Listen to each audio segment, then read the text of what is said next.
नमस्कार दोस्तों, स्वागत है आपका आपके अपने ही परिवार डियर एस्पिरेंट ऑफिशियल चैनल में। और कैसे हैं आप लोग? आई होप सब ठीक, मस्त, ज़बरदस्त और बिंदास होंगे और निरंतर अध्ययन कर रहे होंगे। चलिए, तो हम पढ़ रहे थे कल पर्यायवाची, जो कि अपने समाप्त हो गए थे, और आज शुरू करते हैं छंद। आज पढ़ेंगे छंद के बारे में। चलिए शुरू करते हैं।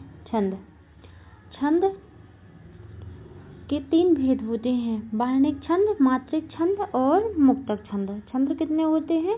3: वर्णिक छंद, मात्रिक छंद और मुक्तक छंद। वर्णिक छंदों में वर्णों की गणना की जाती है। जो वर्णिक छंद होते हैं उनमें वर्णों की गणना की जाती है, और मात्रिक छंद में मात्राओं की गणना की जाती है। मात्रिक छंद में किसकी गणना की जाती है? मात्राओं की।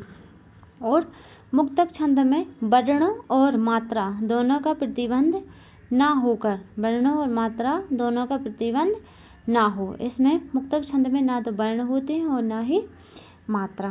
ठीक है, इसे याद रखना है। वर्णिक छंद में क्या है? वर्णों की गणना की जाती है, और मात्रिक छंद में मात्राओं की। चलिए इसकी परिभाषा क्या है छंद की?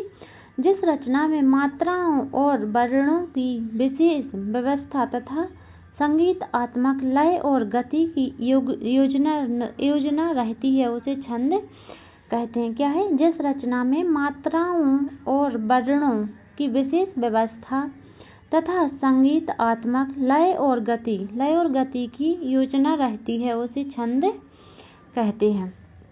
छंद शब्द का प्रथम उल्लेख ऋग्वेद में मिलता है। छंद शब्द का प्रथम उल्लेख कहाँ मिलता है? ऋग्वेद में। इसे याद रखना है। छंद शब्द का प्रथम उल्लेख ऋग्वेद में मिलता है। और छंद शब्द छद धातु से मिलकर बना है। जो छंद शब्द है वो किस धातु से बना है? छद से। याद रखना है, छंद शब्द छद धातु से मिलकर बना है, जिसका अर्थ है आह्लादित या खुश करना। इसका अर्थ, छंद का अर्थ क्या है? आह्लादित करना या खुश करना। ये छंद शब्द है वो छद धातु से बना है, और इसका अर्थ है आह्लादित या खुश करना होता है। ठीक है। छंद 3 प्रकार के होते हैं। जो छंद हैं वो कितने प्रकार के होते हैं? 3 प्रकार के। छंद 3 प्रकार के होते हैं, और छंद का दूसरा नाम पिंगल है। छंद का दूसरा नाम पिंगल है। छंद 3 प्रकार के होते हैं और छंद का दूसरा नाम पिंगल है। इसे याद रखना। छंद का दूसरा नाम क्या है? पिंगल। ठीक है। छंद शास्त्र के आदि प्रणेता पिंगल मुनि थे। जो छंद शास्त्र है उसके आदि प्रणेता मतलब आदि व्याख्या जानने वाले कौन थे? पिंगल मुनि। आदि प्रणेता कौन थे? पिंगल मुनि थे। और छंद शास्त्र का दूसरा नाम क्या है? पिंगल शास्त्र। छंद शास्त्र का दूसरा नाम पिंगल शास्त्र, और इसके आदि प्रणेता पिंगल मुनि थे। ठीक है, इसे याद रखना है। छंद शास्त्र की सबसे प्राचीन पुस्तक 2000 ईसा पूर्व के लगभग पिंगल मुनि द्वारा रचित पिंगल छंद सूत्रम है। क्या है? छंद शास्त्र की सबसे पुरानी पुस्तक, सबसे प्राचीन पुस्तक जो 2000 ईसा पूर्व के लगभग पिंगल मुनि के द्वारा रचित पिंगल छंद सूत्रम है। पिंगल छंद सूत्रम है। किसकी है? पिंगल मुनि की। ऐसे याद रखना है। छंद सूत्रम किसकी पुस्तक है? पिंगल मुनि की। ठीक है। और ये छंद शास्त्र की सबसे पुरानी पुस्तक है। जो छंद सूत्रम है वे छंद शास्त्र की सबसे पुरानी पुस्तक है। किसकी है? पिंगल मुनि की। और इसकी रचना कब हुई थी? लगभग 2000 ईसा पूर्व में। ठीक है, चले आगे देखते हैं। छंद के संगठक अवयव तत्व 7 है। जो छंद के अवयव और तत्व होते हैं वो कितने हैं? 7। छंद के संगठक और तत्व, संगठक को ही क्या बोलते हैं? अवयव। तत्व कितने हैं? 7। पहला क्या है? चरण या पाद। छंद कुछ पंक्तियों का समूह होता है। इसकी परिभाषा है। चरण या पाद है इसकी परिभाषा। जो छंद है वो कुछ पंक्तियों का समूह होता है, और प्रत्येक पंक्ति में समान वर्ण या मात्रा होती है। छंद कुछ पंक्तियों का समूह होता है और प्रत्येक पंक्ति में समान वर्ण या मात्राएं होती हैं, और इन्हीं पंक्ति को चरण या पाद कहते हैं। जो छंद की पंक्ति होती है जिसमें समान वर्ण या समान मात्राएं होती हैं, उन्हीं को चरण या पाद कहते हैं। इसे याद रखना है। प्रथम और तृतीय चरण को विषम तथा द्वितीय और चतुर्थी चरण को सम चरण कहते हैं। जो प्रथम और तृतीय चरण है उसे विषम चरण कहते हैं और द्वितीय और चतुर्थी चरण को क्या कहते हैं? सम चरण कहते हैं। ठीक है, समझ में आ रही है ना? चलिए दूसरा क्या है? वर्ण। पहला क्या था? चरण या पाद, दूसरा है वर्ण। ध्वनि की लिखित इकाई को वर्ण कहते हैं। वर्ण क्या है? ध्वनि की लिखित इकाई। वर्ण क्या है? ध्वनि की लिखित इकाई को वर्ण कहते हैं। और छंद शास्त्र है जो, उसमें वर्ण कितने हैं? 2 प्रकार के होते हैं।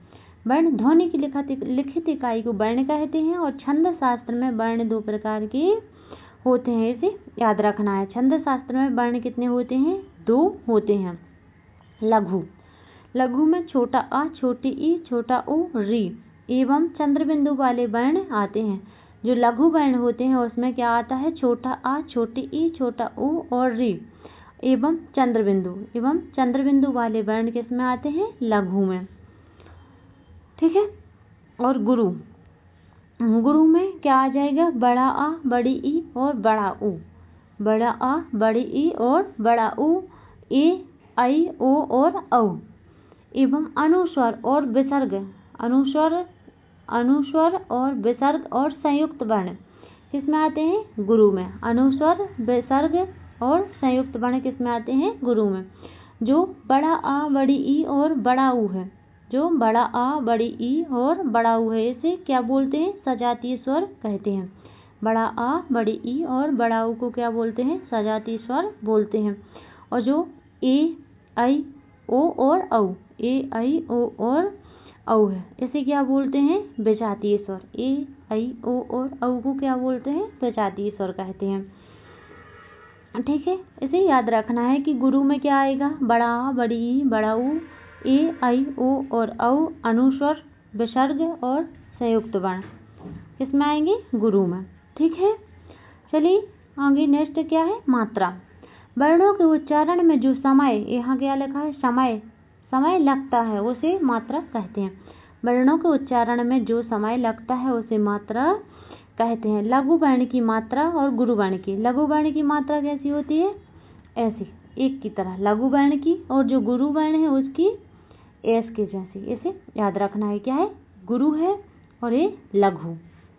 ठीक है, लघु वर्ण की मात्रा एक होती है और गुरु वर्ण की एस के जैसी। ठीक है, इसे याद रखना है। अगला है क्रम। क्रम वर्ण या मात्रा की व्यवस्था को क्रम कहते हैं। जो वर्ण या मात्रा होती है उसे व्यवस्था क्या कहते हैं? क्रम कहते हैं। जैसे कामदेव, उच्चारण, अंगूठा, रमेश, एकाएक, भानु, हंसना। ठीक है, कामदेव पर कितनी मात्रा आएंगी? 2, 4 और 2, 6। ये क्या है? लघु, तो इसकी एक मात्रा। दा में एक ही मात्रा, आई की मात्रा है तो इसमें 2 मात्रा। माँ छोटा है तो 1 और का में आकी है तो 2। और एक बात और इसे याद रखना है, अगर हा के पहले कोई भी आधा अक्षर आएगा तो उसमें उसकी मात्रा का गिनती नहीं जाएगी। ठीक है, यदि हा के पहले कोई भी आधा अक्षर आएगा तो उसकी मात्रा नहीं गिनी जाएगी। इस प्रकार जैसे तुम्हारा में छोटा रा है तो उसकी एक मात्रा, माँ में बड़ा है तो उसकी एक मात्रा, और ता छोटा है तो उसकी एक मात्रा। यहाँ आधे अक्षर को काउंट नहीं किया जाएगा। ठीक है, चलिए अगला है यति। छंदों को पढ़ते समय बीच बीच में कुछ रुकना पड़ता है। इन्हीं विराम चिन्हों स्थलों को यति कहते हैं। जब हम छंदों को पढ़ते हैं तो बीच बीच में कुछ रुकना पड़ता है, ऐसे ही यति कहते हैं। सामान्यतः छंद के 4 चरण होते हैं और प्रत्येक चरण के अंत में यति होती है। इसे याद रखना है। छंद की प्रत्येक चरण के अंत में यति होती है। और छंद के कितने चरण होते हैं? 4। ठीक है, इसे याद रखना है। छंद के कितने चरण होते हैं? 4। ठीक है, अगला है गति। गति का अर्थ लय है। गति का अर्थ क्या होता है? लय। गति का अर्थ लय है। छंदों को पढ़ते समय मात्राओं के लघु अथवा दीर्घ होने के कारण जो विशेष स्वर लहरी उत्पन्न होती है उसे ही गति या लय कहते हैं। जब हम छंदों को पढ़ते समय मात्राओं के कारण मात्रा लघु या दीर्घ उसमें जो विशेष स्वर लहरी उत्पन्न होती है उसे क्या कहते हैं? गति या लय। इसे याद रखना है। छंदों को पढ़ते समय मात्रा में लघु या दीर्घ होने के कारण जो विशेष स्वर लहरी होती है उसे गति और लय कहते हैं। ठीक है, चलिए अगला है तुक। छंद के प्रत्येक चरण के अंत में स्वर व्यंजन की समानता को तुक कहते हैं। छंद के प्रत्येक चरण के अंत में जब स्वर व्यंजन की समानता आती है उसे तुक कहते हैं। जिस छंद में तुक नहीं मिलती उसे अतुकांत और जिसमें तुक मिलती है उसे तुकांत कहते हैं। क्या है कि जिस छंद में तुक नहीं मिलती उसे अतुकांत, उसे क्या कहते हैं? आतुकांत छंद। जिसमें तुक नहीं होती उसे आतुकांत छंद और जिसमें तुक मिलती है उसे तुकांत छंद कहते हैं। ठीक है, अगला है गण। 3 वर्णों के समूह को गण कहते हैं। गण क्या है? 3 वर्णों का एक समूह। जो जब वर्ण 3 होते हैं तो उसमें ही गण होता है, उससे कम वर्णों में गण नहीं होता है। 3 वर्णों के समूह को गण कहते हैं और गणों की संख्या 8 होती है। गणों की संख्या कितनी होती है? 8 से याद रखना है। गणों की संख्या 8 होती है और 3 वर्णों के समूह को गण कहते हैं। गणों को याद करने के लिए सूत्र। जब गणों को याद कैसे किया जाता है उसके लिए एक सूत्र है जो कि भरत मुनि ने दिया। ठीक है, गणों को याद करने का सूत्र। या माता राजभान सलगा। सूत्र क्या है? या माता राजभान सलगा। ठीक है, चलिए आगे ये हैं कुछ शब्द जिसकी हम मात्राएं निकालेंगे। जैसे हा, तो हा क्या है? बड़ा। हा क्या है? दीर्घ। तो इसमें दीर्घ मात्रा आएगी और ये हा के पहले आधा अक्षर, अभी बताया था कि हा के पहले अगर कोई भी आधा अक्षर हो तो उसकी मात्रा काउंट नहीं होगी। तो दीर्घ हा है तो उसकी भी मात्रा गुरु, और दीर्घ क्या है? दा, तो उसकी भी मात्रा गुरु। इस बीच वाले ला जो आधा ला है तो इसको काउंट नहीं किया जाएगा। इसी प्रकार आ छोटा है तो 1 मात्रा, हा छोटा है तो 1 मात्रा और दू छोटा है तो 1 मात्रा। इसमें भी ला को काउंट नहीं किया जाएगा। और अगर कोई सामान्य शब्द होता उसके पहले हा नहीं होता तो इस ला को इसमें दा में काउंट कर लिया जाता। ठीक है, इसी प्रकार है कुम्हार। रा छोटा है तो 1 मात्रा, हा बड़ा है तो 2 मात्रा और का छोटा है तो 1 मात्रा। ठीक है, इसे याद रखना है। और आ बड़ा है तो 2 मात्रा, गाय। और ये आप लोग ये चंद बिंदु है, इसकी मात्रा नहीं गिनी जाती। यहाँ क्या है? बड़ा। दीर्घ आ है तो इसकी 2 मात्राएं गिनी जाएंगी और छोटा गा है तो 1 मात्रा और ना की 1 मात्रा। ठीक है, और यहाँ क्या है? यहाँ था चंद बिंदु और यहाँ क्या है? आ। ठीक है, यहाँ चंद बिंदु नहीं है तो इसकी 2 मात्रा 1 और 1। ठीक है, इसे याद रखना। अपवाद। जब हा से पहले आधा वर्ण हो तो उस आधे वर्ण की मात्रा पहले वर्ण पर नहीं गिनी जाएगी। ये एक अपवाद है कि हा के पहले अगर कोई भी आधा वर्ण आए तो आधा वर्ण की मात्रा उस आगे मतलब पहले वाले अक्षर पर नहीं गिनी जाएगी। इसे याद रखना है। ठीक है, गणों को याद करने के लिए सूत्र। ये है गणों को याद करने के लिए एक सूत्र जो कि इस प्रकार है। या माता राजभान सलगा। सूत्र क्या है? या माता राजभान सलगा। तो यहाँ से हम 3 अक्षर ले लेंगे, या, माँ और ता। क्या हो जाएगा? या माता। ठीक है, फिर इसके बाद कहाँ? माँ से फिर 3 अक्षर ले लेंगे तो माता और रा। क्या हो जाएगा? माता और रा। ठीक है, और इसकी मात्रा क्या आएगी? छोटा या है तो एक मात्रा, माँ बड़ा है तो 2 और ता की भी 2। ठीक है, फिर इसके बाद यहाँ ता से 3 अक्षर लेंगे, ताराज, तो ये आ गया ताराज। ठीक है, फिर रा से ले लेंगे 3 अक्षर तो राजभा, क्या आ जाएगा राजभा। फिर जा से तो जाभान, क्या आ जाएगा जाभान। ठीक है, फिर भा से भानस, यहाँ भानस। फिर ना से तो नसल, क्या आ जाएगा नसल, ना से आ जाएगा नसल। और उसके बाद फिर लेना है सा से तो सलगा। ठीक है, इसे याद रखना है। चलिए आगे देखते हैं। या छोटा है तो इसकी एक मात्रा आएगी, और माँ बड़ा है तो 2 और ता की भी 2। ठीक है, और यहाँ माता रा, इसकी यहाँ तीनों की डबल मात्रा आएगी। ठीक है, और ताराज, ता क्या है दीर्घ है, रा भी दीर्घ है तो यहाँ दीर्घ की गुरु की मात्रा आएगी, और जा छोटा है तो एक मात्रा। ठीक है, इस प्रकार राजभा, यहाँ गुरु की गुरु और लघु। ठीक है, जाभान लघु गुरु लघु। ठीक है, IS आई,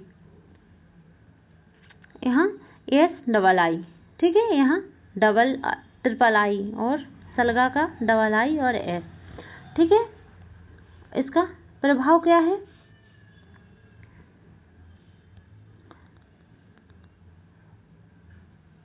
प्रभाव क्या है, मातारा का प्रभाव शुभ है, या माता का प्रभाव शुभ है, मातारा का प्रभाव शुभ है। ताराज, राजभा और जभान, इन तीनों का प्रभाव क्या है अशुभ है। से याद रखना, ताराज, राजभा और जभान, इन तीनों का अशुभ है और बाकी सभी का शुभ है। ठीक है, और इससे या माता से क्या बन जाएगा बहाना, या माता से क्या बन जाएगा बहाना, ISS। ठीक है, और मातारा से आज़ादी, SSS, तीनों गुरु है। ठीक है, ताराज से बाजार, यहाँ डबल S और I, यहाँ नीरजा, राजभा से नीरजा, यहाँ SIS। ठीक है, प्रभाव से जभान से प्रभाव, यहाँ ISI। ठीक है, यहाँ भी इसी प्रकार SII। ठीक है, और III कमल, नसल से कमल, और सलगा से वसुधा, यहाँ भी IIS। ठीक है, इसे याद रखना है।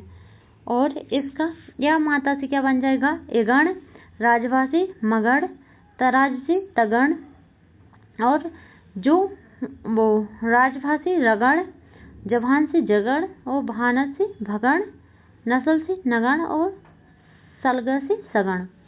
ठीक है, और ये गण कैसे बनेगी, जो सूत्र का पहला अक्षर है, जैसे या, तो या और गण, यह गण, माँ से मगण, ता से तगण, रा से रगण, जा से जगण, भा से भगण, ना से नगण, सा से सगण, ला, और ये दोनों लघु गुरु है।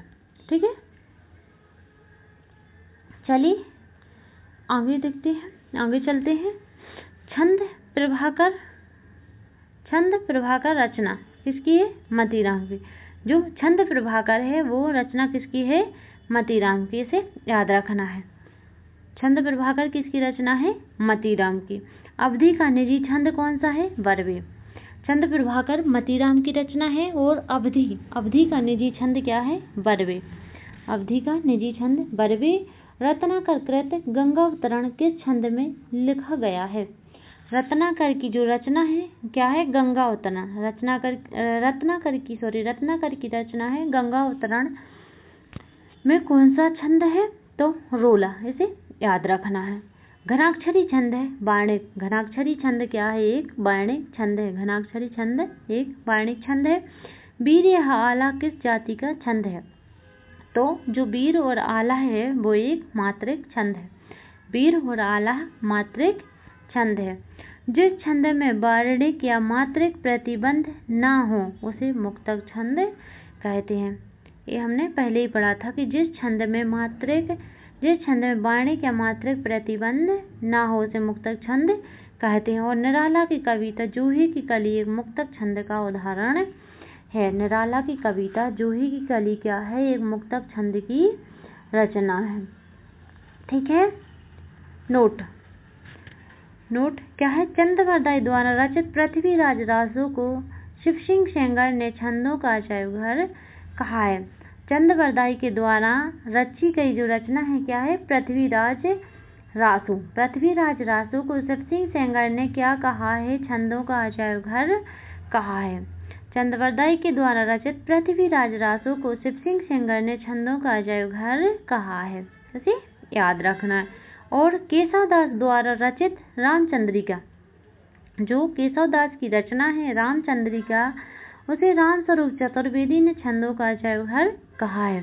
चंद्रवरदाई की रचना पृथ्वीराज रासो को किसने कहा है? शिव सिंह सेंगर ने छंदों का अजायब घर। और केशवदास की रचना रामचंद्रिका को रामस्वरूप चतुर्वेदी ने छंदों का अजायब घर कहा है। ठीक है, समझ में आया ना आप लोगों को? चलिए तो इस क्लास को हम इतना ही रखते हैं और मिलते हैं अगली क्लास में वर्णिक छंद के साथ। जब तक के लिए धन्यवाद। राधे राधे। आप लोग अपना ख्याल रखना।